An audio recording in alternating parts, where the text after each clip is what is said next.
Mini ಲಾಲ್ಬಾಗ್ಗೆ ವನಭೇಟಿಗೆ ತೆರಳಿದ್ದ ವಿದ್ಯಾರ್ಥಿಗಳಿದ್ದ ವಾಹನ ಪಲ್ಟಿ ಹೊಡೆದು ಸಂಭವಿಸಿದ ದುರಂತದಲ್ಲಿ 15 ಮಕ್ಕಳು ಗಂಭೀರವಾಗಿ ಗಾಯಗೊಂಡಿದ್ದಾರೆ. ಕೊರಟಗೆರೆ ತಾಲೂಕು ಕೋಳಾಲ ಹೋಬಳಿ ದೊಡ್ಡಸಾಕೆರೆ ಮತ್ತು ಮಾವತೂರು ಮುಖ್ಯ ರಸ್ತೆಯ ಗೌಡನಕುಂಟೆ ಕ್ರಾಸಿನ ಬಳಿ ಶುಕ್ರವಾರ ಸಂಜೆ ದುರಂತ ಸಂಭವಿಸಿದ್ದು, ವಾಹನದಲ್ಲಿದ್ದ 20ಕ್ಕೂ ಅಧಿಕ ಮಕ್ಕಳು ಹಾಗೂ 5 ಶಿಕ್ಷಕರು ಅಪಾಯದಿಂದ ಪಾರಾಗಿದ್ದಾರೆ. ಚಿಂಪುಗಾನಹಳ್ಳಿ ಸರ್ಕಾರಿ ಶಾಲೆಯ ಮಕ್ಕಳು ಕೊರಟಗೆರೆ ತಾಲೂಕಿನ ಕೋಳಾಲ ಹೋಬಳಿ ದೊಡ್ಡಸಾಗೆರೆ ವನಭೇಟಿ ಮಾಡಿ ಮರಳಿ ಬರುವಾಗ ದುರಂತ ಸಂಭವಿಸಿದೆ. ಒಟ್ಟು 99 ವಿದ್ಯಾರ್ಥಿಗಳನ್ನು ವನಭೇಟಿ ಕಾರ್ಯಕ್ರಮಕ್ಕೆ ಕರೆದೊಯ್ದಿದ್ದು, ಒಂದೇ ವಾಹನದಲ್ಲಿ 3 ಟ್ರಿಪ್ಪಿನಲ್ಲಿ ಮಕ್ಕಳನ್ನು ಕರೆದುಕೊಂಡು ಹೋಗಲಾಗಿತ್ತು. ಚಿಕ್ಕ ವಾಹನದಲ್ಲಿ ಕುರಿಗಳನ್ನು ತುಂಬಿದಂತೆ 33ಕ್ಕೂ ಅಧಿಕ ಮಕ್ಕಳನ್ನು ತುಂಬಲಾಗಿತ್ತು. ಈ ವನಭೇಟಿಗೆ ಅಗತ್ಯ ಅನುಮತಿ ಪಡೆದಿರಲಿಲ್ಲ, ಸೂಕ್ತ ನಿಯಮವನ್ನ ಪಾಲಿಸಿರಲಿಲ್ಲ ಎಂಬ ಆರೋಪ ಕೇಳಿಬಂದಿದೆ. ಅಂದರೆ ಅದು ಹೊರಸಂಚಾರ ಪಿಕ್ನಿಕ್ ಹೋಗ್ಲಿಕ್ಕೆ ಈಕೋ ಕ್ಲಬ್ ಅಂತ ಒಂದಿದೆ.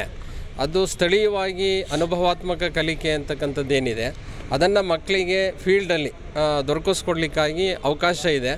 ಅದಕ್ಕೆ STMC ಅವರ ಸಹಕಾರವನ್ನು ಕೂಡ ಪಡೆಯಬೇಕಾಗ್ತದೆ, ಅವರ ಅನುಮತಿಯನ್ನು ಪಡೆದು ಹೋಗಬೇಕಾಗ್ತದೆ ಮತ್ತು ಮಕ್ಕಳ ಸುರಕ್ಷತೆಗೆ ಪ್ರಥಮ ಆದ್ಯತೆಯನ್ನು ನೀಡಬೇಕಾಗ್ತದೆ. ಅದನ್ನು ಇನ್ ಡೀಟೇಲು ನಾವು ತನಿಖೆ ಮಾಡಿ ಯಾರು ತಪ್ಪಿತಸ್ಥರು ಅನ್ನೋದ್ರ ಮೇಲೆ ಕ್ರಮವನ್ನು ಜರುಗಿಸ್ತೀವಿ. ಶಾಲೆಯ ಮಾಸ್ಟರ್ ಕೂಡ ಅದು ಟಾಟಾ ಎಸ್ಗೆ ಡ್ರೈವರ್ ಆಗಿದ್ರು.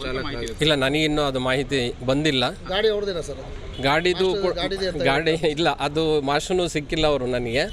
ಈಗಾಗಲೇ ತುಮಕೂರಿಗೆ 4 ಮಂದಿ ಹಣ ಉಳಿಸಲಿಕ್ಕೆ ಮಾಸ್ಟರ್ ಗಾಡಿ ತಗೊಂಡು ಖಂಡಿತ ಅದ್ರ ಬಗ್ಗೆ ಎಲ್ಲ ತನಿಖೆಯನ್ನು ಮಾಡಿ ನಿಮಗೆ ಮಾಹಿತಿಯನ್ನು ಕೊಡ್ತೀನಿ. ಖಂಡಿತ ಸೂಕ್ತ ಶಿಸ್ತು ಕ್ರಮವನ್ನು ಸಂಬಂಧಪಟ್ಟಂಥ ಮುಖ್ಯ ಶಿಕ್ಷಕರಿರ್ಬೋದು ಅವರ ವಿರುದ್ಧ ಸೂಕ್ತವಾದಂತಹ ಶಿಸ್ತು ಕ್ರಮವನ್ನು ಇಮ್ಮಿಡಿಯೇಟಾಗಿ ನಾವು ಜರುಗಿಸ್ತೀವಿ.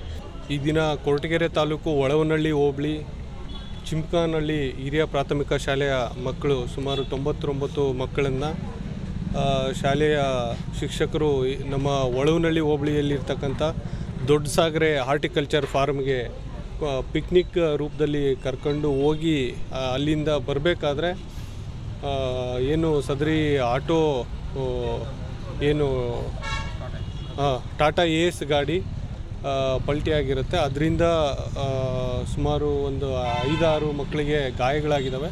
ಸೊ ಅದರಲ್ಲಿ ಸ್ವಲ್ಪ ಹೆಚ್ಚಿನ ಪೆಟ್ಟುಗಳು ಪ್ರಭಾಸ್ ಅಂತ ಒಂದು ಮಗುವಿಗೆ, ಮತ್ತು ಜಿತೇಂದ್ರ ಪ್ರಸಾದ್ ಅಂತ, ಮತ್ತು ಹೇಮಂತ್ ಅಂತ, ಹಾಗೂ ಇನ್ನೊಬ್ಬನು ಮಿಥುನ್ ಅಂತೇಳಿ 4 ಮಕ್ಕಳಿಗೆ ಸ್ವಲ್ಪ ಹೆಡ್ ಇಂಜುರಿ ಆಗಿದೆ. ಬಟ್ ಡಾಕ್ಟರ್ಗಳನ್ನು ಈಗ ನಾವು ಮಾತಾಡ್ಸಲಾಗಿ ಏನು ಅಂತ ಡೇಂಜರಸ್ ಸಿಚುವೇಶನ್ ಏನೂ ಇಲ್ಲ ಅಂತ ಹೇಳಿದ್ದಾರೆ. ನಾವು ಈಗ ಪ್ರಿಕಾಷನರಿ ಮೆಜರಾಗಿ ಹಾಗೂ ಹೆಚ್ಚಿನ ಚಿಕಿತ್ಸೆಗಾಗಿ ತುಮಕೂರು ಡಾಕ್ಟ್ರಿಗೆ ಈಗಾಗಲೇ ಮಾತಾಡಿದ್ದೀವಿ. ಅಲ್ಲಿಗೆ CT ಸ್ಕ್ಯಾನ್ ಹಾಗೂ ಟ್ರೀಟ್ಮೆಂಟ್ಗೋಸ್ಕರ ಈಗ ಕಳಿಸಿದ್ದೀವಿ. ಈ ಸದರಿ ವಿಷಯದ ಕುರಿತು ಮಾಹಿತಿ ಗೊತ್ತಾಗ್ತಿದ್ದಂಗೆ ನಮ್ಮ ಕ್ಷೇತ್ರದ ಶಾಸಕರಾದಂಥ ಡಾಕ್ಟರ್ G. ಪರಮೇಶ್ವರ್ ಸಾಹೇಬರು ಹಾಗೂ ರಾಜ್ಯದ ಗೃಹ ಮಂತ್ರಿಗಳು ಮಾತಾಡಿ ಇಮಿಡಿಯೇಟಾಗಿ ಮಕ್ಕಳಿಗೆ ಏನು ಚಿಕಿತ್ಸೆ ಕೊಡಿಸ್ಬೇಕು ಅದನ್ನು ತಲುಪಿಸೋದಕ್ಕೆ ವ್ಯವಸ್ಥೆ ಮಾಡಿ ಅಂತ ಹೇಳಿದರು. ಅದನ್ನು ಕೂಡ ನಾವು ಮಾಡ್ತಾಯಿದ್ದೀವಿ. ಈಗ ಯಾರಿಗೂ ಕೂಡ ಅಂಥ ಸಮಸ್ಯೆ ಇಲ್ಲ, ಔಟ್ ಆಫ್ ಡೇಂಜರ್ ಇದ್ದಾರೆ.